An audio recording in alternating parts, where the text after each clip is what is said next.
ಬ್ರಹ್ಮಾದಿ ದೇವತೆಗಳು ಇವನಿಗೆ ನೈವೇದ್ಯ ಮಾಡಬೇಕಾದ್ರೆ ಬಾಯಿ ಬಟ್ಟೆ ಕಟ್ಕೊತೀವಿ, ಪಾದ ತೋರಿಸ್ದಾಗ ಹಾಕ್ಕೊತೀವಿ. ಯತಿಗಳು ಪೂಜೆ ಮಾಡ್ತಿರ್ತಾರೆ ನೋಡ್ರಿ, ಎಷ್ಟು ನಿಷ್ಠಾದಿಂದ ಮಾಡ್ತಾ ಇರ್ತಾರೆ ನೋಡಿದರೆ. ಅಂಥ ಸಮಸ್ತ ಯಜ್ಞಭೋಕ್ತರನಾಗಿರತಕ್ಕಂಥ ಸ್ವಾಮಿಗೆ ಈ ಗೋಪಾಲರೆಲ್ಲರೂ ಕೂಡ ತಾವು ಕಚ್ಚಿದ್ದ ಅವನು ಬಾಯಾಗಿಟ್ಟು ತಿನ್ನಿಸ್ತಿದ್ದಾರಲ್ಲ, ಆಹಾ ಏನು ಇವನ ಭಕ್ತ ವಾತ್ಸಲ್ಯತೆ ಅಂತ ಹೇಳಿ ಕೈ ಎತ್ತಿ ನಮಸ್ಕಾರ ಮಾಡ್ತಾ ಇದ್ದಾರಂತ ಶ್ರೀಕೃಷ್ಣನ. ಅಂಥ ಗೋಪಾಲರೊಳಗೆ ಇವರು ಒಬ್ಬರು. ಯಾರು? ನಮ್ಮ ಭೃಗು ಋಷಿಗಳು. ಅವರ ಹೆಸರು ನಿಕಂಪನ. ಈ ರೀತಿಯಾಗಿ ಸ್ನೇಹದಿಂದ ಒಲಿಸಿದರು, ಎಂಜಲನ್ನೂ ತಿನ್ನಿಸಿದರು. ಈ ಕೆಲಸ ಮಾಡಿದ್ದು ಒಂದು. ಅದರ ಅನಂತರ ಕೃಷ್ಣಾವತಾರ ಪರಿಸಮಾಪ್ತಕ್ಕೆ ಪ್ರಧಾನ ಕಾರಣೀಭೂತರಾಗಿರ್ತಕ್ಕಂಥ ಜರ ಅನ್ನುವಂಥ ವ್ಯಾಧ, ಆ ವ್ಯಾಧನಾಗಿ ಬಂದಿರತಕ್ಕಂಥವರಾಗಿ ಇವರೇ ಕೃಷ್ಣಾವತಾರ ಪರಿಸಮಾಪ್ತಕ್ಕೆ ಅವರೇ ಹೇಳಿಕೊಂಡ ಮಾತು. ಇದು ನಾ ಹೇಳೋದಲ್ಲ, ಒಂದು ಸುಳಾದಿ ಒಳಗೆ ಹೇಳ್ತಾರೆ, ಜ್ಞಾಪಕ ಬರ್ತಾ ಇಲ್ಲ ಅಷ್ಟೇ. ಈ ರೀತಿಯಾಗಿ ಆದ ಮೇಲೆ ಈ ಕಲಿಯುಗದೊಳಗೆ ಪುರಂದರದಾಸರ ಮನೆ ಒಳಗೆ ಆಕಳು ಕರುವಾಗಿ ಬರ್ತಾರೆ, ತುರುಕರುವಾಗಿ ಬರ್ತಾರೆ. ಯಾವ ರೀತಿ? ಮಹಾನುಭಾವರಾದಂಥ ಜಗದ್ಗುರುಗಳು ಯಾರು? ಜೈತೀರ್ಥರು. ಅವರು ಪೂರ್ವ ಅತ್ಯಂತ ಋಷಧಿ ಎತ್ತಾಗಿರುತ್ತಿರಲು ಆನಂದ ತೀರ್ಥರು ನಿತ್ಯ ಪಠಿಸುವ ಪುಸ್ತಕ ಹೊರುತ್ತಿರಲು ಗುರುರಾಯರು ಪೇಳಿದ ತತ್ವಗ್ರಂಥವನೇ ಕಿವಿಯಲ್ಲಿ ಕೇಳುತ್ತಲೇ ತಲೆಯ ತೂಗುತ್ತಲೇ. ಇದೇ ವ್ಯಾಸವಿಠಲರೇ ಬರೆದಿದ್ದೆ ಹಾಡು, ಆಯಿತಾ? ಅವರು ಯಾವ ರೀತಿ ಮಧ್ವಾಚಾರ್ಯ ಪಾಠವನ್ನು ಹೇಳ್ತಾ ಇದ್ದರೆ ಜೈತಿರದ ಅರ್ಜುನರು ಎತ್ತಾಗಿ ಕೂತ್ಕೊಂಡು ಹೆಂಗೆ ಒಂದು ಜನ್ಮವೆಲ್ಲ ಶ್ರವಣ ಮಾಡಿದರು, ಅದೇ ರೀತಿಯಾಗಿ ಇವರು ಯಾರು? ನಮ್ಮ ಭೃಗು ಋಷಿಗಳು ಕರುವಾಗಿ ಪುರಂದರದಾಸರ ಮನೆಯೊಳಗಿದ್ದರಂತ. ಅವರು ಹೇಳೋ ಹಾಡುಗಳೆಲ್ಲ ಕೇಳ್ತಾ ಇದ್ದರಂತ ಒಂದು ಜನ್ಮವೆಲ್ಲ ಕೂಡ. ಕೇಳಿದ ಮೇಲೆ ಮತ್ತ ಕೊನೆಯ ಜನ್ಮದೊಳಗೆ ಅವರು ಪುರಂದರದಾಸರಿಗೆ 4 ಜನ ಗಂಡಸು ಮಕ್ಕಳು, ಅದರೊಳಗೆ ಕೊನೆಯ ಮಗ ಮಧ್ವಪತಿ ಅಂತ ಹೇಳಿ ಆ ಮಧ್ವಪತಿಯಾಗಿ ಹುಡ್ತಾರೆ. ಅದನ್ನು ಹೇಳ್ತಾರೆ. ದಾಸರಾಯನ ದೈವ ಸೂಸಿ ಪಡೆದನ ದೋಷರಹಿತನ ಸಂತೋಷ ಭರಿತನ. ಇವರಿಗೆ ಯಾವ ದೋಷವೂ ಇಲ್ಲ, ದೋಷ ಇದ್ದಂತೆ ನಟನ ಮಾಡಿದರು. ಪಾಪ ಮಾಡಿದರೆ ತಿಳಿದು ಮಾಡಿದರು, ತಿಳಿದೇ ಮಾಡಿದರೂ ಪಾಪ ಅಂಟುತ್ತದ ಅನ್ನುವಂಥ ಜಗತ್ತಿ ತೋರಿಸಲಿಕ್ಕೆ ಅಷ್ಟೇ ಆಗಲಿ, ಇವರು ಯಾವ ಪಾಪಕಲೇಪವೂ ಇವರಿಗೆ ಇಲ್ಲ ಅಂತ ಅಲ್ಲಿ ಹೇಳ್ತಾ ಇದ್ದಾರೆ. ಅದು ಸರಿಯಾಗಿ ತಿಳಿಬೇಕು. ದಾಸರಾಯನ ದೈವ ಸೂಸಿ ಪಡೆದನ. ಯಾವ ದಾಸರು? ಪುರಂದರದಾಸರು. ಅವರ ಅನುಗ್ರಹವನ್ನು ಸಂಪೂರ್ಣವಾಗಿ ಪಡೆದರು. ಅದನ್ನೇ ಮೋಹನದಾಸರು ಕೂಡ ಆ ದೇವ ಮುನಿ ಪುರಂದರ ದಾಸರಾಗಿ ಮೇದಿನಿ ತಳಕೆ ಬರಲು. ಆ ದೇವ ಮುನಿ ಯಾರು? ದೇವರ್ಷಿಗಳಾಗಿರ್ತ ನಾರದರು ಈ ಲೋಕಕ್ಕೆ ಅವರು ಪುರಂದರದಾಸರಾಗಿ ಬರೋ ಕಾಲಕ್ಕೆ ಆ ದೇವ ಮುನಿ ಪುರಂದರ ದಾಸರಾಗಿ ಮೇದಿನಿ ತಳಕೆ ಬರಲು ಸಾಧು ಸಮ್ಮತವಾದ ಪದ ಪಂಚಲಕ್ಷಕ್ಕೆ ಪಾದವೇ ನ್ಯೂನವಿರಲು ಪಾದವನೆ ಪೂರ್ತಿ ಪರುಮತ್ಪುತ್ರರಿವರೆಂದು ಆದಿಯಲಿ ಸೂಚಿಸಿರಲು ಭೂದೇವ ಜನುಮದಿಂದ ದಾಸರಭಿಲಾಷೆ ಸಾಧಿಸಿದ ಸದಯರಿವರೋ ಇವರೋ ವಿಜಯರಾಯರ ಪಾದ ಭಜಿಸಿದವ ಗಣವರತ ವಿಜಯವಾಗುವುದಕ್ಕೆ ಸಂದೇಹವೇ. ನೋಡ್ರಿ, ಅವರೇ ಇಲ್ಲಿ ಮತ್ತೆ ಪುರಂದರದಾಸರ 4ನೇ ಮಗನಾಗಿ ಬಂದಿರತಕ್ಕಂಥವರಾದರು. ಇಲ್ಲಿ ನಾವು ಗಮನಿಸಬೇಕಾಗಿದ್ದು ದಾಸರಾಯನ ದೈವ ಸೂಸಿ ಪಡೆದನ. ಭೃಗು ಋಷಿಗಳಾಗಿದ್ದ ಕಾಲ ಪರಮಾತ್ಮನ ಅನುಗ್ರಹವನ್ನು ಪಡೆದರು. ಸುರಲೀಲನಾಗಿದ್ದ ಕಾಲ ರಾಮಾನುಗ್ರಹವನ್ನು ಪಡೆದರು. ನಿಕಂಪನನಾಗಿ ಜರ ಇದ್ದ ಕಾಲಕ್ಕೆ ಕೃಷ್ಣಾನುಗ್ರಹವನ್ನು ಪಡೆದರು. ಈಗ ಪಡೆಯಬೇಕಾಯಿದ್ದು ಸರಿ ವಿಜಯರಾಯರಾಗಿ ಬಂದ ಮೇಲೆ ಸಂಪೂರ್ಣ ಶ್ರೀನಿವಾಸನ ಅನುಗ್ರಹವನ್ನು ಪಡ್ತಾರೆ, ಅದಕ್ಕೆ ಸಂಶಯ ಇಲ್ಲ. ಆದರೆ ಮುಖ್ಯವಾಗಿ ದೇವರ ಅನುಗ್ರಹ ಆಗಬೇಕಾದರೆ ಏನೇನು ಸತ್ಕರ್ಮವು ಮಾಡಲು ಪ್ರಾಣೀಶಾರ್ಪಣವೆನ್ನದಲೇ ಶ್ರೀನಿವಾಸನು ಒಲಿಯನು ಕೇಳೋ ಜ್ಞಾನೋಪಾರ್ಜನೆ ಮಾಡದಲೇ. ವಾಯುದೇವರ ಅನುಗ್ರಹ ಆಗಬೇಕು. ಇವರು ಎಂಥ ವಾಯುದೇವರ ಅನುಗ್ರಹ ಪಡೆದಿದ್ದಾರೆ ಅಂತಂದ್ರೆ ದಾಸರಾಯನ ದೈವ ಸೂಸಿ ಪಡೆದನ. ದಾಸರಾಯರು ಅಂದರೆ ಇಲ್ಲಿ ಯಾರು? ವಾಯುದೇವರು. ವಾಲ್ಮೀಕಿ ರಾಮಾಯಣದಲ್ಲಿ ನೀನು ಯಾರು? ಕಪೇ ಕುತೋಸಿ ಕಸ್ಯವಾ ಕಿಮರ್ಥಮೀದೃಶಂ ಕೃತಂ. ಕಪೆ, ನೀನು ಯಾರು? ಎಲ್ಲಿಂದ ಬಂದಿದ್ದೆ? ಏನು ಕತೆ ಅಂತ ಹೇಳಿ ಬ್ರಹ್ಮಾಂಡ ಪ್ರಶ್ನೆಗಳನ್ನು ಹಾಕ್ತಾನೆ. ಯಾರು? ಆ ರಾವಣಾಸುರ. ಹಾಕಿದ ಕಾಲ ಹೇಳಿದ ಮಾತೇನು ಗೊತ್ತಾ? ದಾಸೋಹಂ ಕೋಸಲೇಂದ್ರಸ್ಯ ರಾಮಸ್ಯ ಕೃಷ್ಣಕರ್ಮಣಃ ಹನುಮಾನ್ ಶತ್ರು ಸೈನ್ಯಾನಾಂ ನಿಹಂತ ಮಾರುತಾತ್ಮಜ. ಕೋಸಲ ದೇಶಾಧಿಪತಿಯಾದಂಥ ರಾಮಚಂದ್ರ ದೇವರಿಗೆ ನಾನು ದಾಸ ಅಂತ ಹೇಳಿಕೊಂಡವನು. ಎಲ್ಲೋ ಹೇಳ್ಕೊಳ್ಳೋದಲ್ರಿ, ನಮ್ಮವ್ರ ಮಧ್ಯದ ಹೋಗಿ ಹೇಳೋದಲ್ಲ. ಹೊರಗೋಗಿ ಹೇಳಬೇಕು. ಶ್ರೀಲಂಕಾದೊಳಗೆ ರಾಕ್ಷಸನ ಮುಂದೆ ರಾಮನ ವೈರಿಯಾದ ಅವನ ಮುಂದೆ ನಿಂತ್ಕೊಂಡು ನಾನು ದಾಸ ಅಂತ ಹೇಳ್ಕೊಂಡು ನಾನು ಏನು ಅವನ ತಾಕತ್ತೀರಿ. ಇದು ನಾವು ಹೇಳ್ಕೊಳಕ್ಕೆ ಬ್ಯಾಡ್ರಿ, ಅವ್ರು ಏನು ಅಂದ್ಕೊಂಡಾರ್ರಿ, ಬೇಡ. ಮತ್ತು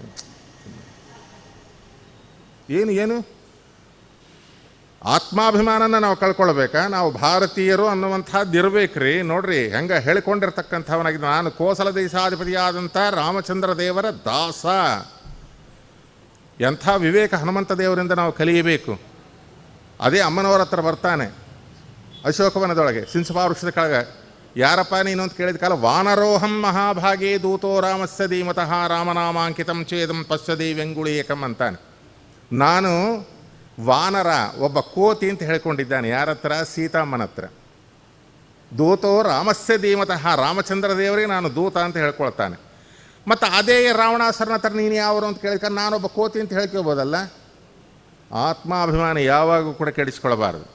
ವಿನಯ ವಿವೇಕ ಕಲಿಯಬೇಕು ಅಂದರೆ ಹನುಮಂತ ದೇವರ ಹತ್ರ ನಾವು ಕಲಿಯಬೇಕು. ಅಮ್ಮನವ್ರ ಹತ್ರ ನಾನೊಂದು ಕೋತಿ ಅಂತ ಹೇಳ್ಕೊಂಡ, ದಾಸ ಅಂತ ಹೆಂಗೆ ಹೇಳ್ಕೊತಾನ್ರಿ? ದಾಸ ಅಂದ್ರೆ ಅರ್ಥ ಏನು? ಅದನ್ನು ನಾವು ಉಲ್ಟಾ ಮಾಡಿದ್ರೆ ಏನಾಗ್ತಾ? ಸದಾ ಆಗತ್ತೆ. ಸರ್ವಕಾಲ ಸರ್ವಾವಸ್ಥದೊಳಗೂ ಅಣುವಿಂದ ಮೊದಲು ಮಾಡಿಕೊಂಡು ಮಹತ್ವವರೆಗೂ ಕೂಡ ಸರ್ವಕಾಲದಲ್ಲಿ ಪರಮಾತ್ಮನ ಎಡಬಿಡದೆ ಸೇವಾ ಮಾಡ್ತಕ್ಕಂಥವ್ರು ದಾಸರು. ಛತ್ರ ಚಾಮರ ವ್ಯಜನ ಪರ್ಯಂಕ ಪಾತ್ರ ರೂಪದಲ್ಲಿ ನಿಂತು ಚಿತ್ರಚರಿತನಾದ ಹರಿಯ ನಿತ್ಯ ಸೇವೆ ಮಾಡ್ತಕ್ಕಂಥವಳು ಮಹಾಲಕ್ಷ್ಮಿ. ಅಂಥ ಪ್ರಳಯ ಕಾಲದೊಳಗೂ ವಟಪತ್ರ ಆಲದೆಲಿಯಾಗಿ ಪರಮಾತ್ಮನ ಸೇವಾ ಮಾಡ್ತಾ ಇರ್ತಕ್ಕಂಥವಳು ಲಕ್ಷ್ಮೀದೇವಿ. ಆಕೆ ಮುಂದೆ ಹೋಗಿ ನಾನು ದಾಸ ಅಂತ ಹೇಳ್ಕೊತಾನ. ಎಂಥ ವಿನಯ ನೋಡ್ರಿ. ನಿನ್ನ ಮುಂದೆ ನಾನು ಕೋತ್ಯಮ್ಮ ಅಂದ. ಇದು ವಿನಯ. ದೊಡ್ಡವರ ಮುಂದೆ ವಿನಯ ವಿಧೇಯತೆಗಳು ಬೇಕು. ಆಚಾರ್ಯ ನಿಮ್ಲಿ ಸರ್ ನಾನು ಕೂಡ ಪ್ರವಚನ ಮಾಡ್ತೀನಿ, ನಿಮ್ಲಿ ಸರ್ ನಾನು ಹಾಡು ಹೇಳ್ತೀನಿ. ಈ ಚಂದನ ಎಲ್ಲ ಒಂದೇ ಆದರೆ ಇನ್ನೇನು ಸ್ವಲ್ಪ ನೀವೇ ಆಲೋಚನೆ ಮಾಡಿರಿ. ಯಾವ ತಾರತಮ್ಯ ಬೇಕು? ಅಲ್ಲಿ ವಾನರ ಅಂದ, ಇವನ ಹತ್ರ ಹಂಗಂದಿಲ್ಲ. ದಾಸೋಹಂ, ನಾನು ವಿಭೂತಿ ಮತ್ಸತ್ವಂ ಶ್ರೀಮದ್ ಊರ್ಜಿತಮಯ. ಪ್ರತಿಯೊಂದು ಕಡೆಗೆ ಪರಮಾತ್ಮನ ನೋಡ್ತಕ್ಕಂಥವನು. ಹೇ ರಾವಣ, ನಾನು ಅಂದುಕೊಂಡ್ರೆ ನಿನ್ನ ಎದಿ ಮೇಲೆ ನೆಟ್ಟಗ ರಾವಣ ರೊಮ್ಮು ನೆಟ್ಟ ಚೇತುರ ಗುದ್ದೆ ಗಟ್ಟಿ ತಾಡು ಒಂಟಿವಾಡು ನೀ ಬಂಟು ಅಂತ ಅನ್ನಮಯ್ಯ. ಅವ ಅಂದುಕೊಂಡಿದ್ದರೆ ನಾನು ಬಂದು ನಿನ್ನ ತಲೆಯ ಮೇಲೆ ಒಂದು ಗುದ್ದಿದರೆ ಹಾಗೆ ರಕ್ತಕಾರಿ ಸಾಯಬೇಕು. ಆದರೆ ಎಲ್ಲ ಕಡೆಗೆ ನೋಡೋದ್ರೊಳಗೆ ನಿನ್ನೊಳಗೆ ಕೂಡ ನನ್ನ ರಾಮನ ನೋಡ್ತಾ ಇದ್ದೀನಿ. ಅದಕ್ಕೆ ದಾಸೋಹಂ ಕೋಸಲೇಂದ್ರಸ್ಯ ಅಂತಾನೆ. ದಾಸ ಅಂದ್ರೇನು? ಉಲ್ಟಾ ಮಾಡಿದರೆ ಸದಾ ಸರ್ವಕಾಲ ಸರ್ವಾವಸ್ಥದಲ್ಲಿ ಕೂಡ ನಾನು ಪ್ರತಿ ಅಣೋರಣೀಯಾನ್ ಮಹತೋ ಮಹೀಯಾನ್, ಒಂದು ಅಣುವಿಂದ ಮೊದಲು ಮಾಡಿಕೊಂಡು ಒಂದು ದೊಡ್ಡ ಬೆಟ್ಟದವರೆಗೂ ಇರತಕ್ಕಂಥ ಎಲ್ಲ ವಸ್ತುಗಳಿಗೂ ಅಂತರ್ಬಹಿಷ್ಠದ ಸರ್ವಂ ವ್ಯಾಪ್ಯ ನಾರಾಯಣ ಸ್ಥಿತ. ಎಲ್ಲ ಕಡೆಗೆ ಪರಮಾತ್ಮನನ್ನು ನೋಡೋರನ್ನ ದಾಸರು ಅಂತಾರೆ. ಬೇರೆ ದಾಸರು ಅಂದರೆ ವೇಷದಿಂದ ಬರೋದಲ್ಲ. ಅದಕ್ಕಾಗಿ ಪರಮಶ್ರೇಷ್ಠರಾದ ದಾಸರು ಯಾರು ಅಂತಂದರೆ ವಾಯುದೇವರು ಪ್ರತೀಕ. ಆದ ಕಾರಣ ಅಂಥ ದಾಸರು ಅಂತಂದರೆ ದಾಸರಾಯನ ದೈವ ಸೂಸಿ ಪಡೆದನಂಥ ರಾವಣನ ಮುಂದೆ ನಿಂತುಕೊಂಡು ರಾಮದಾಸ ಅಂತ ಹೇಳಿಕೊಂಡಿರತಕ್ಕಂಥ ಮಹಾನುಭಾವರು ವಾಯುದೇವರಿದ್ದಾರಲ್ಲ, ಅವರ ಸಂಪೂರ್ಣ ಅನುಗ್ರಹಕ್ಕೆ ಪಾತ್ರರಾದವರು ನಮ್ಮ ಮಧ್ವಪತಿ. ಹೆಂಗಾದರೂ ಅದಕ್ಕೆ ಪ್ರಮಾಣ ಇದೆ. ನಾವೇನು ಕಟ್ಟುಕತೆಗಳು ಹೇಳೋದಿಲ್ಲ. ಕಂದಗೇಳಿದರು ಪುರಂದರ ದಾಸರು ತಂದೆ ಹನುಮನ ಪೂಜೆ ಮಾಡಿ ಬಾರೆಂದು ಒಂದು ಹಾಡಿದೆ. ಆ ಹಾಡು ಪ್ರಮಾಣದಿಂದ ಹೇಳ್ತಾರೆ ಇಲ್ಲಿ. ಈ ಪುರಂದರದಾಸರ 4 ಜನ ಗಂಡಸು ಮಕ್ಕಳು. ಅದರೊಳಗೆ ಅಪ್ಪನ ಮಕ್ಕಳು ಬೇರೆ, ಅಮ್ಮನ ಮಕ್ಕಳು ಬೇರೆ. ಕೆಲವರು ಇರ್ತಾರೆ ಪ್ರತಿಯೊಂದು ಅಮ್ಮಗೆ ಹೇಳ್ತೀನಿ ನೋಡಿ ಅಮ್ಮಗೆ ಹೇಳ್ತೀನಿ ಅಂತಿರ್ತಾರೆ. ಕೆಲವರು ಅಪ್ಪಗೆ ಹೇಳ್ತೀನಿ ನೋಡಿ ಅಪ್ಪಗೆ ಹೇಳ್ತೀನಿ ಅಂತಿರ್ತಾರೆ. ಹಾಗೆ ಇವನು ಎಡಬಿಡದೆ ಅವರ ಅಪ್ಪನ ಜೊತೆಯಲ್ಲೇ ಇರ್ತಕ್ಕಂಥವನಾಗಿದ್ದಾನೆ. ಅವರು ಹೇಳೋ ಹಾಡುಗಳೆಲ್ಲ ಕೇಳ್ತಾ ಇದ್ದಾನೆ, ಮಾಡ್ತಾ ಇದ್ದಾನೆ. ಇವರಿಗೇನಾಯಿತು, ತಿರುಮಲ ಬ್ರಹ್ಮೋತ್ಸವ ಬಂತು, ಎಲ್ಲರೂ ಹೋಗಬೇಕು. ಯಂತ್ರೋದ್ಧಾರಕನ ಪೂಜೆ ಆಗಬೇಕಾಗಿದೆ. ಅಪ್ಪ ನಾವು ಹೋಗಿ ಬರ್ತೀವಿ, ನೀನೇನು ಬರೋದು ಬೇಡ, ಯಂತ್ರೋದ್ಧಾರಕನ ಪೂಜೆ ಮಾಡಿಕೊಂಡು ನೀನಿರು, ನಾ ಬರೋವರಿಗೆ ಅಂತ ಹೇಳಿದರು ಪುರಂದರದಾಸ. ಆಯ್ತಪ್ಪ, ತಂದೆ ಮಾತನ್ನು ಶಿರಸ ಧಾರಣ ಮಾಡಬೇಕು, ಅದೇ ಇರೋದು. ತಂದೆ ಮಾತು ಕೇಳೋನು ಅವನು ನಿಜವಾದ ಪುತ್ರ. ಆಯ್ತಪ್ಪ, ನಿಮ್ಮಮ್ಮ ಇರ್ತಾಳೆ, ಅಡುಗೆ ಮಾಡಿಕೊಡ್ತಾ ದಿನಾಲು ಬೆಳಿಗ್ಗೆ ಹೋಗಿ ವಾಯುಸ್ತುತಿ ಹೇಳಿ ಯಂತ್ರೋದ್ಧಾರಕ ಪ್ರಾಣದೇವರ ಪೂಜಾವನ್ನು ಮಾಡಿಕೊಂಡು ಅಲಂಕಾರ ಮಾಡಿಕೊಂಡು ಬಾ. ಆಮೇಲೆ ನಿಮ್ಮಮ್ಮ ಏನು ಅಡುಗೆ ಮಾಡಿಕೊಡ್ತಾಳೋ ಅಡುಗೆ ತೊಗೊಂಡೋಗಿ ಪ್ರಾಣದೇವರಿಗೆ ನೈವೇದ್ಯ ಮಾಡಿಕೊಂಡು ಅಲ್ಲಿಂದ ಬಂದು ಮಧ್ಯಾಹ್ನ ಕಾಲಕ್ಕೆ ನಮ್ಮ ಮನೆಗೆ ಅನೇಕ ಅತಿಥಿಗಳು ಬರ್ತಾರೆ, ಅವರಿಗೆಲ್ಲ ಊಟ ಮಾಡಿಸಿ ಆಮೇಲೆ ನೀನು ಊಟ ಮಾಡಪ್ಪ ಅಂತ ಹೇಳಿದ್ರು. ಆಯಿತು ಅಂತ ತಂದೆಗೆ ನಮಸ್ಕಾರ ಮಾಡಿ ಆಜ್ಞಾ ಅಂದ. ಪುರಂದರದಾಸರು ತಮ್ಮ ಶಿಷ್ಯ ಪ್ರಶಿಷ್ಯರಿಂದ ಕೂಡಿಕೊಂಡು ತಿರುಮಲ ಬೆಟ್ಟಕ್ಕೆ ಹೋದರು. ಈ ಹುಡುಗ ತಂದೆ ಹೇಳಿದಂತೆ ಬೆಳಗಾಕಾಲ ಚಕ್ರತೀರ್ಥದಲ್ಲಿ ಸ್ನಾನ ಮಾಡಬೇಕು, ನೀರು ತಗೋಬೇಕು, ಅಗ್ರೋದಕ್ಕೆ ಹೋಗ್ಬೇಕು ಪ್ರಾಣದೇವರಿಗೆ ಬಂದಂಥ ಏನು ಬರ್ತಾ ಇದ್ರು ವಾಯುಸ್ತುತಿ ಅಂತೂ ಬರಲೇಬೇಕಲ್ಲ, ಎಲ್ಲರಿಗೂ ಆಗ ಬರ್ತಾ ಇತ್ತು. ಆ ವಾಯುಸ್ತುತಿ ಹೇಳಬೇಕು. ಸಮಸ್ತ ಅಲ್ಲಿಂದ ಅಭಿಷೇಕವನ್ನು ಮಾಡೋದು, ಅಲಂಕಾರವನ್ನು ಮಾಡೋದು, ಗಂಧಾಕ್ಷತೆ ಹಚ್ಚೋದು, ದೊರಕಿರತಕ್ಕಂಥ ಹೂವು ತುಳಸಿ ದೇವರಿಗೆ ಸಮರ್ಪಣೆ ಮಾಡೋದು ಮಾಡಿ ಅಲಂಕಾರ ಮಾಡಿ ಮನೆಗೆ ಬರೋದು. ಅವರಮ್ಮ ಏನು ಅಡುಗೆ ಮಾಡಿ ಕೊಡ್ತಾಳೋ ಅದನ್ನು ಮಡಿಯಲ್ಲಿ ತೊಗೊಂಡು ಹೋಗಿ ದೇವರಿಗೆ ನೈವೇದ್ಯ ಮಾಡೋದು. ಅದು ಅಲ್ಲಿ ಗೊತ್ತಿಲ್ಲ ಹುಡುಗ, ಸಣ್ಣ ಹುಡುಗ, 8 ವರ್ಷದ ಹುಡುಗ, ಇನ್ನು ಯಾರು ಮಧ್ವಪತಿ.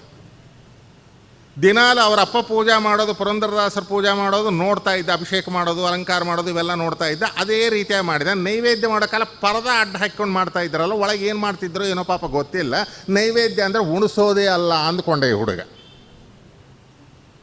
ಏನು ಸಾಲಗ್ರಾಮ ತೀರ್ಥ ಇದ್ದದಲ್ಲ, ಆ ತೀರ್ಥವನ್ನು ಏನು ಮಾಡಿದ, ಆ ಪ್ರಾಣದೇವರಿಗೆ ಕೊಟ್ಟ. ಯಂತ್ರೋದ್ಧಾರಕ ಪ್ರಾಣದೇವರನ್ನು ನೀವು ನೋಡಿರಿ, ಸಮ್ಮುಖ ಪ್ರಾಣದೇವರಲ್ಲ, ಹಿಂಗೆ ಸೈಡ್ ಅಲ್ಲ ಇರೋದು, ಹೀಗೆ ಕೂತ್ಕೊಂಡಿದ್ದಾನೆ. ಸುತ್ತಲು ವಾನರ ಬದ್ಧ ಮತ್ತೆ ವಲಯಾಕರ ಮಧ್ಯ ಚಿತ್ರ ಕೋಣದರುಳು ನಿತ್ಯವಾಗಿ ಪಯತಿಯ ಎಂತೂ ವರ್ಣಿಪೇ ನಮ್ಮ ಯಂತ್ರೋದ್ಧಾರಕನಾಗಿ ಮೇರೆವನಮ್ಮ. ವಿಜಯದಾಸರು ಹೇಳ್ತಾರೆ, ಮಧ್ಯ ಷಟ್ಕೋಣದ ಮಧ್ಯದಲ್ಲಿ 13 ಕೋತಿಗಳು ಸುತ್ತು ಇದ್ದರೆ ಆ ಮಧ್ಯದಲ್ಲಿ ಈ ರೀತಿಯ ಯೋಗ ಪಟ್ಟ ಹಾಕ್ಕೊಂಡು ಹೀಗೆ ಕೂತ್ಕೊಂಡಿರ್ತಕ್ಕಂಥವನ್ನ ಪದ್ಮಾಸನ ಹಾಕ್ಕೊಂಡು ಒಂದು ಕೈ ಮೇಲೆ ಕೈ ಇಟ್ಕೊಂಡು ಹೀಗೆ ಕೂತ್ಕೊಂಡು ಇದ್ದಾನೆ. ಯಾರು? ಪ್ರಾಣದೇವ. ಮಧ್ವಪತಿ ಏನು ಮಾಡಿದ, ಮೊದಲು ಊಟ ಕೊಡೋ ಮುಂಚೆ ತೀರ್ಥ ಕೊಡಬೇಕಲ್ಲ, ಆ ತೀರ್ಥ ತಗೊಂಡ ಮಾರಿ ಮೇಲೆ ಹಾಕಿದರೆ ಅಂತ ಬಾಯಿ ತೆಗೆದು ತೀರ್ಥ ಕುಡ್ದ. ನೋಡ್ರಿ ಹೆಂಗದ ಹುಡುಗರ ಭಕ್ತಿ ಎಂಬುದು ಹೆಂಗಿರ್ತದೆ ನೋಡ್ರಿ. ದೇವರು ಆ ಶಿಲಾ ರೂಪದೊಳಗೆ ಪ್ರಾಣದೇವರು ಆ ತೀರ್ಥವನ್ನು ಪ್ರಾಶನ ಮಾಡಿದರು. ವೆರಿ ಗುಡ್ ಅಂದ. ಓಹೋ ಇದೇನಾ. ಆಮೇಲೆ ಏನು ಮಾಡಿದರು, ಮೊಟ್ಟ ಮೊದಲು ನಾವು ಊಟ ಮಾಡೋ ಕಾಲಕ್ಕೆ ಮೊಟ್ಟಲ್ಲಿ ಪರಮಾನ್ನ ತಿಂತೀವಿ ಹೋದಿಲ್ಲ, ಆ ಪರಮಾನ್ನವನ್ನು ತೊಗೊಂಡು ದೇವರ ಬಾಯಿ ಹತ್ರ ಇಟ್ಟ. ಅಂತ ಬಾಯಿ ತೆಗೆದ ತಿಂದುಬಿಟ್ಟ. ಕೋಸಂಬರಿ ಬೇಳೆ ತಿಂದುಬಿಟ್ಟ. ಆಮೇಲೆ ಮಾವಿನಕಾಯಿ ಉಪ್ಪಿನಕಾಯಿ ಅನ್ನ ತಿಂದುಬಿಟ್ಟ. ದೊಣ್ಣಮೆಣಸಿನಕಾಯಿ ಪಲ್ಯ, ಅಬ್ಬಾ ಪುಟಾಣಿ ಪುಡಿ ಹಾಕಿ ಮಾಡಿದ್ದು, ಏನು ಕಲಿಸಿಡೋ ಕಾಲ ತಿಂದುಬಿಟ್ಟ. ಮಾವಿನಕಾಯಿ ರಾಜಗಿರಿ ಪಲ್ಯ ತೊವ್ವಿ, ಮುದ್ದಿ ಪಲ್ಯ, ಏನು ಬ್ರಹ್ಮಾಂಡ ಕಲಿಸಿಟ್ರೆ ತಿಂದುಬಿಟ್ಟ. ಏನು ಚಿತ್ರಾನ್ನ ತಿಂದುಬಿಟ್ಟ. ಮಾಡಿಕೊಟ್ಟ ಇದು ಕಡುಬು ಬುರುಬುರಿ ತಿಂದುಬಿಟ್ಟ. ಅನ್ನ ಮೊಸರು ಕಲಿಸಿಟ್ರೆ ತಿಂದುಬಿಟ್ಟ. ಬಂಡಿ ಅನ್ನವ ಉಂಡಿತ ಕೂಸು, ಬಕನ ಪ್ರಾಣವ ಹಿಂಡಿತ ಕೂಸು. ಈ ತಟ್ಟೆ ಅವನಿಗೆ ಎಲ್ಲಿಗೆ ಹೋಗ್ತದೆ ಹೇಳ್ರಿ, ಆನಿಗೆ ಹಪ್ಪಳ ಕೊಟ್ಟಂತೆ. ಆಯಿತಾ, ಅಲ್ಲಿಂದ ಕಂಪ್ಲೀಟ್ ತಿಂದ ಪ್ರಾಣದೇವರು. ಬಾಯಿ ಒರೆಸಿದ ಮಧ್ವಪತಿ, ತೀರ್ಥವನ್ನು ಕೊಟ್ಟ. ಆ ತಟ್ಟೆ ಚಕ್ರ ತೀರ್ಥದಲ್ಲಿ ತೊಳ್ಕೊಂಡ ಸೀದಾ ಮನೆಗೆ ಬಂದ. ಅವರಮ್ಮ ಅಂದ್ಕೊಂಡ್ಲು, ಏನೋ ಸಣ್ಣ ಕೂಸು ಪಾಪ ಪ್ರಾಣದೇವ್ರಿಗೆ ನೈವೇದ್ಯ ಮಾಡಬೇಕು ಅಂತೇಳಿ ಬೆಳಿಗ್ಗಿಂದ ಉಪವಾಸ ಅದೇನೋ ಅವಲಕ್ಕಿ ತಿಂದಿಲ್ಲ, ಉಂಡೆ ತಿಂದಿಲ್ಲ, ಅರಳಿಟ್ಟು ತಿಂದಿಲ್ಲ, ಏನೂ ತಿಂದಿಲ್ಲ. ಆದ ಕಾರಣ ಉಪವಾಸ ಹೋಗ್ಯದ. ಏನೋ ಹಸಿವಾಗಿ ತಿನ್ನಬೇಕನ್ನಿಸ್ತು, ಏನೋ ಕೂಸು ತಿಂದು ಬಂದದ್ದು. 8 ವರ್ಷದ ಕೂಸು ರೀ ಅದು ಪಾಪ.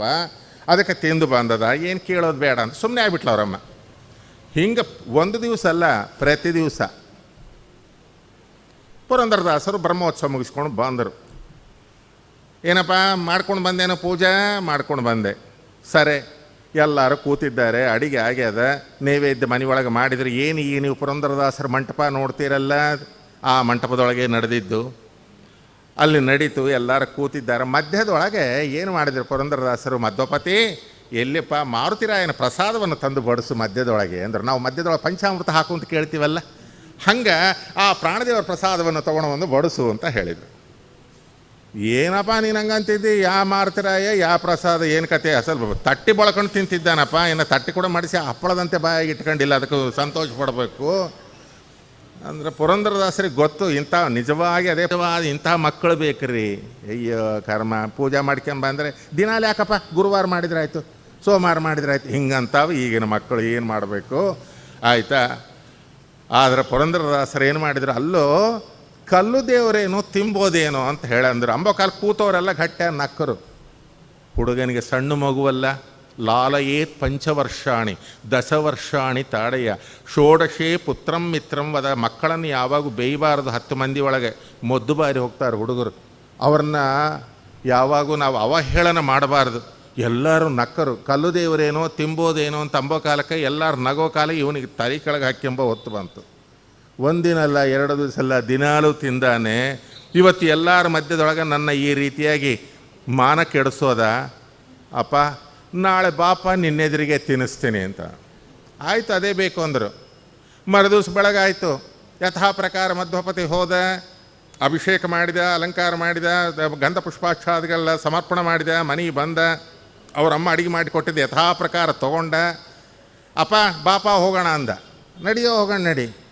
ಹಿಂದೆ ಪುರಂದರದಾಸರು, ಅವರ ಹಿಂದೆಗಡೆಗೆ ಅವರ ಶಿಷ್ಯ ಪ್ರಶಿಷ್ಯರು ಎಲ್ಲರೂ ಕೂಡ ಬಂದರು. ನೀವೆಲ್ಲ ನೋಡಿರಲ್ಲ, ಮೆಟ್ಲುಗಳು ಹತ್ತಿ ಹೋಗಬೇಕಲ್ಲ ಯಂತ್ರೋದ್ಧಾರಕ. ಎಟ್ಲು ಏರಿ ಹೋದರು, ಒಳಗೆ ಹೋದರು, ಗರ್ಭಗುಡಿ ತೆಕ್ಕೊಂಡು ಮಧ್ವಪತಿ ಒಳಗೆ ಹೋದ.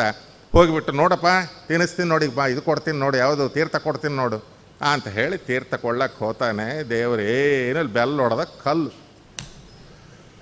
ನಾಲಿಗೆ ಚಾಚಿಲ್ಲ, ತೀರ್ಥ ತಗೊಳ್ಳಿಲ್ಲ. ಎಷ್ಟು ದೊಡ್ಡ ಅವಮಾನ. ಸರಿ ಏನೋ ತೊಗೊಂಡು ಏನೋ ಒಂದು ಸುಕ್ಕಿ ಅಂದ್ಕೊಂಡು ಮತ್ತೆ ಆಮೇಲೆ ಪಾಯಸ ತೊಗೊಂಡ, ಬಾಯಿ ಹತ್ರಿಟ್ಟ. ಕೇಳಬೇಡ್ರಿ, ಏನೇನೇನೇನೇನೂ ಇಲ್ಲ, ಏನು ಮಾರಿಟ್ಟುಕೊಂಡು ಈ ಕಡೆ ತಲೆ ತಿರುಗಿ ನೋಡಬೇಕು. ಎಂಥ ಸುದೃಢ ಸರ್ವತೋಧಿಕ. ಮಾನ ನಿನ್ನದು, ಅಭಿಮಾನ ನಿನ್ನದು, ದಾನವಂತಕರಂಗ ದಯ ಮಾಡಿಸಲಹೋ. ಮಾನ ನಿನ್ನದು, ಅಭಿಮಾನ ನಿನ್ನದು. ಹೇಳ್ತಾರೆ ಸ್ವಾಮಿ, ಮಾನವೇ ಭೂಷಣ ಮಾನವರಿಗೆ. 10 ಜನರೊಳಗೆ ನನ್ನ ಮರ್ಯಾದೆ ತೆಗಿತೀಯ. ಉಪ್ಪುಂಡ ಮನೆಯನ್ನು ಮುಪ್ಪಿನ ತನಕ ನೆನೆಸು ಅಂತ ಹೇಳಿದ್ದಾರೆ. ಒಬ್ಬರ ಮನೆಯೊಳಗೆ ಒಂದು ತುತ್ತು ಅನ್ನ ತಿಂದು ಬಂದರೆ ಆ ಅನ್ನನ್ನು ನಾವು ಮುಪ್ಪಿನ ತನಕ ಸಾಯೋವರೆಗೆ ನೆನೆಸಬೇಕು, ಆಯಿತಾ? ಹಂಗಲ್ಲ, ಇಲ್ಲಿ ಉಂಡ ಮನೆಯನ್ನು ಯಾವಾಗಿನ ಮುಂದೆ ನಾಳಿನ ದಿವಸ ಹೇಳ್ತಾರೆ ವಿಜಯದಾಸರು, ಚಾಗಿ ಕೇಶವರಾಯರ ಮನೆಯೊಳಗೆ ತಿಂದ ಹುಗ್ಗಿನ ಮುಂದೆ ಕಾಲೋಪಕಾಲಕ್ಕೆ ಅವ್ರ ಮನೆಗೆ ಬಂದು ಅಪಮೃತ್ಯು ಪರಿಹಾರ ಮಾಡ್ತಾರೆ. ಅದು ಒಬ್ಬ ಬ್ರಾಹ್ಮಣನಿಗೆ ಊಟ ಮಾಡಿಸಿದ್ರೆ ಏನಂಬೋದು ಅದು ನಾಳೆ ನೋಡೋಣ ಅದನ್ನು ನಾವು. ಇಲ್ಲಿ ಸ್ವಾಮಿ 1 ದಿವಸ ಅಲ್ಲ, 2 ದಿವಸ ಇಲ್ಲ, ಬೆಳಿಗ್ಗೆಯಿಂದ ಬೇರೆ ಸಂಧ್ಯಾ ವಂದನ, ಜಪ ತಪ ಅನುಷ್ಠಾನ ಗುರುಮಂತ್ರ ಮಾಡಿಕೊಂಡು ಪರಶುದ್ಧವಾದಂಥ ತ್ರಿಕರಣ ಶುದ್ಧಿಯಿಂದ ನಮ್ಮಮ್ಮ ಮಾಡಿಕೊಟ್ಟಿದ್ದು ತೊಗೊಂಡ್ಬಂದು ನಿನಗೆ ನೈವೇದ್ಯ ಮಾಡ್ತಾಯಿದ್ರೆ ಸ್ವೀಕಾರ ಮಾಡಿ ಊಟ ಮಾಡಿ ಇವತ್ತಿನ ದಿವಸ ತಂದೆ ಎದುರಿ ಮರ್ಯಾದೆ ಕಳಿತೀಯ ಸ್ವಾಮಿ. ಇದು ಪ್ರಾರ್ಥನೆ ಬೇಕು, ಚಂದ ತಿಳ್ಕೊಳ್ರಿ. ದೇವರಲ್ಲಿ ಭಕ್ತಿಪೂರ್ವಕವಾದಂಥ ಕರುಣಾಪೂರ್ಣ ವರಪ್ರದ ಚರಿತಂ ಜ್ಞಾಪಯಮೇತಿ ಇದರೊಳಗೆ ಹೇಳ್ತಾರೆ. ಅದು ಅಣುಭಾಷ್ಯದಲ್ಲಿ ಹೇಳ್ತಾರೆ ಮಧ್ವಾಚಾರ್ಯರು. ಪರಮಾತ್ಮನ ಸ್ತೋತ್ರ ಇಲ್ಲದೆ ನೀವೇನು ಮಾಡಿದರೂ ಉಪಯೋಗವಿಲ್ಲ. 12 ಸ್ತೋತ್ರ ಕನಿಷ್ಠ 1 ಅಧ್ಯಾಯವನ್ನಾದರೂ ಅಂದು ನೈವೇದ್ಯ ಮಾಡಬೇಕು. ಒಂದೇ ಒಂದಂ ಸದಾನಂದಂ ವಾಸುದೇವಂ ನಿರಂಜನಂ ಇಂದಿರಾವತಿ ಮಹಾದಾಜಿವರದೇವರನ್ನ ಹಾಕಿ ತೀರ್ಥ ಹಾಕಿ ಹಪ್ಪಳ ಎಲ್ಲ ಮೆತ್ತಗೆ ಮಾಡಿ ಹಲ್ಲಿಲ್ದವ್ರು ಸರಿ ಬೇಯಿಸ್ಕೊಂಡು ಆಯಿತು ನೈವೇದ್ಯ. ಇದಲ್ಲ ನೈವೇದ್ಯ ಅಂದರೆ ಏನು ಅಂಬೋದು ನಾಳಿನ ದಿವಸ ಹರಿಯ ಭಜಿಸುವ ನರ ಹರಿಯ ಯಜಿಸುವ ವಿಜಯರಾಯರು ಮಾಡ್ತಕ್ಕಂಥ ನೈವೇದ್ಯ ಯಾವ ರೀತಿಯಾಗಿರೋದಂಬೋದು ಮಾಡಿ ನಿಮಗೆ ಹೇಳಿ ತೋರಿಸ್ತೀನಿ. ಅವರ ಒಂದು ಪದದಿಂದ ತೋರಿಸ್ತೀನಿ, ಕೇಳ್ರಿ ಹೆಂಗಿರ್ತದೋ. ಎಂಥ ನೈವೇದ್ಯ, ಏನು ಕಥೆ ಇಲ್ಲಿ ಸ್ವಾಮಿ. ನಿತ್ಯ ನಾನು ಏನೂ ಇಲ್ಲದಂತೆ ಉಪವಾಸ ಬಂದು ನಿನಗೆ ನಾನು ಮಾಡಿದ್ದೇನೆ. ಒಳಗೆ ತತ್ರಾಪಿ ಶ್ರೀನಿವಾಸನ ದರ್ಶನ ಉಪವಾಸದಿಂದ ಮಾಡಬೇಕು ಅಂತ ಹೇಳಿರೋದು. 1 ದಿವಸ ಅಲ್ಲ, 2 ದಿವಸ ಅಲ್ಲ. ನಮ್ಮ ವಿಜಯಪ್ರಭುಗಳು 10 ದಿವಸ ಬೆಟ್ಟದ ಮೇಲೆ ಉಪವಾಸ ಇದ್ದಾರ್ರಿ, ಸುಮ್ಮನೆ ಅಲ್ಲ. 10 ದಿನ ಬ್ರಹ್ಮೋತ್ಸವ, 10 ದಿವಸ ದೇವ್ರ ದರ್ಶನ ಕೊಟ್ಟಿಲ್ಲ. ಆಮೇಲೆ ಕೊಡ್ತಾನ್ರಿ ಅಂತಹ ದರ್ಶನ. ನ ಭೂತೋ ನ ಭವಿಷ್ಯತಿ. ಆ ದರ್ಶನ ಕೊಡೋದು, ಆ ಅನುಗ್ರಹ ಮಾಡೋದು ನಾವು ನೋಡಬೇಕು. ನಮಗೆ ಹಂಗಾಗತ್ತಾ ಹೇಳ್ರಿ? ಎಲ್ಲಿ ಊಟ ಬ್ಯಾಗನ ನೋಡ್ತಾ ಇರ್ತೀವಿ, ಎಲ್ಲಿ 11ವರೆಗೆ, ಎಲ್ಲಿ 11ವರೆಗೆ, ಎಲ್ಲಿ 12ವರೆಗೆ ನೋಡಿಕೊಂಡು ನಾವು ಮೊದಲು ಊಟ, ಆಮೇಲೆ ದೇವ್ರ ದರ್ಶನ. ನೋ ಉಪವಾಸ ಭಾಳ. ವೈಷ್ಣವರಿಗೆ ಬಂದು ಉಪವಾಸದಂಥ ದೀಕ್ಷಾ ಯಾವುದೂ ಅಲ್ಲ. ಅದಕ್ಕಾಗಿ ಇಂಥ ಉಪವಾಸದಿಂದ ನಿನಗೆ ನೈವೇದ್ಯ ಮಾಡ್ತಾ ಇದ್ದರೆ ಸ್ವೀಕಾರ ಮಾಡಿ.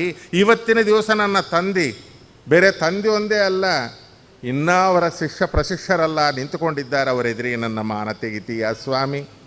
ಮಾನ ನಿನ್ನದು, ಅಭಿಮಾನ ನಿನ್ನದು, ದಾನವಂತಕರಂಗ ದಯ ಮಾಡಿಸಲಹೋ. ಮಾನ ನಿನ್ನದು, ಅಭಿಮಾನ ನಿನ್ನದು.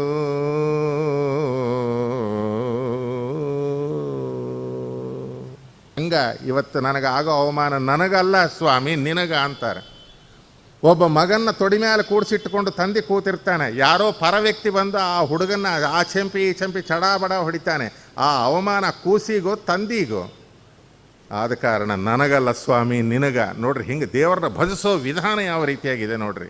ಸತ್ಯ ಸಂಕಲ್ಪ ಮಾಡೋ ಕಾಲಕ್ಕೂ ಯಾವಾಗ ದೃಢಭಕ್ತಿಯಿಂದ ನೀನು ಸುದೃಢ ಸರ್ವತೋಧಿಕ. ಇಷ್ಟು ದಿವಸ ತಿಂದಿರತಕ್ಕಂತಹ ನೀನು ಇವತ್ತು ನನ್ನ ಪಾಲಿಗೆ ಕಲ್ಲೇ ಆದರೆ ಆಗು ಬೇಡ ಎಂಬುದಲ್ಲ. ನೀನು ತಿನ್ನದೆ ಹೋದರೆ ತಲೆ ತಿರುಗಿಸಿ ನಾನು ಹಿಂಗೆ ನನ್ನ ತಂದೆಗೆ ಮುಖವನ್ನು ತೋರಿಸೋದಿಲ್ಲ, ನಿನ್ನ ಪಾದಕ್ಕೆ ನಾನು ತಲೆ ಒಡೆದು ನಾನು ಪ್ರಾಣ ಬಿಡ್ತೇನೆ ಅಂದ ಆ ಸಣ್ಣ ಹುಡುಗ. ಅಲ್ಲಿಗೆ ಬೇಕು, ಅಲ್ಲಿವರೆಗೆ ಸಂಪೂರ್ಣ ಗಜೇಂದ್ರ ಮೋಕ್ಷ ಇದ್ದಾನೋ ಇಲ್ಲೋ ದೀಪದೊಳಗೆ ಯಾವುದು ಗಾಳಿ ಒಳಗೆ ದೀಪ ಇಟ್ಟಂಗೆ ಪಟ ಪಟ ಪಟ ಪಟ ಅಂದರೆ ದೇವರು ಬರೋದಿಲ್ಲ. ಸಂಪೂರ್ಣವಾಗಿ ನೀನು ಬಿಟ್ಟರೆ ನನಗೆ ಬೇರೆ ಗತಿ ಇಲ್ಲ ಅಂತ ಆ ಒಂದು ಗಜೇಂದ್ರ ಎಂಬ ಕಾಲಕ್ಕೆ ಆಗ ಸೆರಿ ಕೆಂಚಪ್ಪಡು ಶಂಖಚಕ್ರ ಯುಗ ಮುಂಚೇದೋ ಸಂದಿಂಪಡು ಏ ಪರಿವಾರ ಮುಂಜೀರಡು ಆಗ ಬಂದು ರಕ್ಷಣೆ ಮಾಡಿದ.